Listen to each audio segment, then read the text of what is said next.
खडसे कुटुंबियांवर पोलिसांची पाळत असल्याचा आरोप रोहिणी खडसे यांनी केलाय। रोहिणी खडसे यांच्या घराबाहेर पोलिसांची पाळत असल्याचं दिसलं। सिव्हिल ड्रेसवरच्या पोलिसांना रोहिणी खडसेंनी जाब सुद्धा विचारला। दरम्यान जावई प्रांजल खेवलकरांवर सुद्धा पाळत ठेवल्याचा आरोप खडसेंनी केला।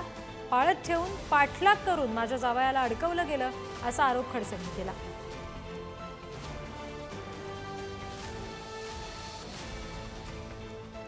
अगदी काही वेळापूर्वीची ही दृश्य आहेत आपण सध्या बघतोय।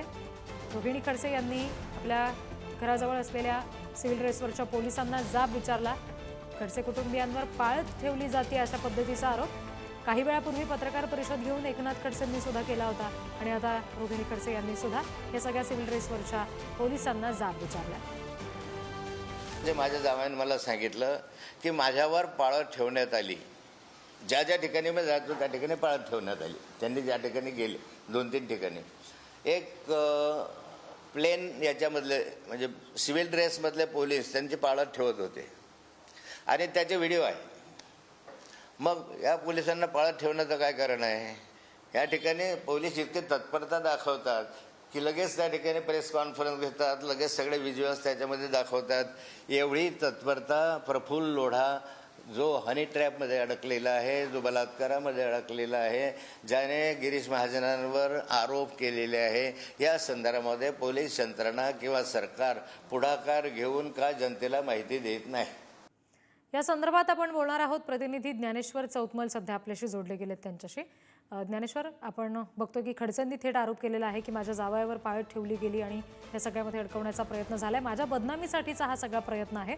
आणि दुसरीकडे आता सुद्धा आपण दृश्य दाखवतो प्रेक्षकांना, रोहिणी खडसेंनी थेट सिव्हिल ड्रेसवर असलेल्या घराबाहेरच्या पोलिसांना जाब विचारला। का पाळत ठेवली जाते अशा संदर्भातला हा जाब होता। नेमकं या सगळ्या संदर्भात खडसेंचं आता काय म्हणणं आहे आणि या पोलिसांची नेमकं काय बोलणं झालं रोहिणी खडसेंचं?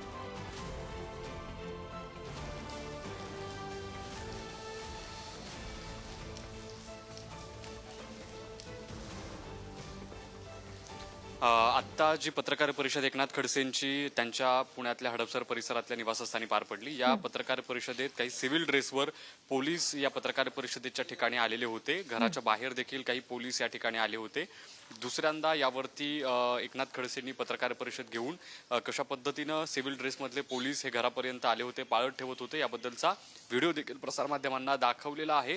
सगळ्यात महत्त्वाचं, याही पूर्वी अशा पद्धतीनं पाळत ठेवली जात होती हे देखील एकनाथ खडसेंनी पहिल्या पत्रकार परिषदेमध्ये सांगितलं होतं। त्याचा प्रत्यय पुन्हा एकदा दुसऱ्यांदा अगदी काही मिनिटांपूर्वी याच ठिकाणी आलेलं होतं। हे जे निवासस्थान आपण पाहतोय, याच निवासस्थानाच्या कंपाऊंडच्या आतमधल्या बाजूला सिव्हिल ड्रेसवर काही पोलीस आपण आल्याचं पाहिलं, ज्यांनी या ठिकाणी नेमकं काय सुरू आहे त्याची माहिती घेण्याचा प्रयत्न केलेला होता। पत्रकार परिषद जेव्हा सुरू होती तेव्हा आतमधल्या बाजूला देखील काही पोलीस येऊन बसलेले होते आणि या सगळ्या पत्रकार परिषदेच्या ठिकाणी पोलिसांनी अशा पद्धतीने येण्याचं काय कारण, अशा पद्धतीचा प्रश्न जो आहे तो उपस्थित करण्यात आलेला होता। पाळत ठेवली जाते हे जे वारंवार खडसे परिवाराकडून सांगितलं जाते, त्याचा प्रत्यय, तसा अनुभव आता काही मिनिटांपूर्वी याच निवासस्थानाच्या या आतल्या बाजूला आणि बाहेरच्या बाजूला देखील आलेला होता। काही 7 ते 8 पोलीस हे आपल्याला या पत्रकार परिषदेच्या ठिकाणी येऊन बसल्याचं बघायला मिळालं होतं। जी पत्रकारांसाठी बसण्याची या ठिकाणी व्यवस्था करण्यात आलेली होती, त्या ठिकाणी सिव्हिल ड्रेसवर पोलीस या ठिकाणी येऊन बसलेले होते, काही पोलीस उभे होते। इतकंच नाही तर या ठिकाणी घराच्या बाहेर देखील काही पोलिसांची पाळत होती।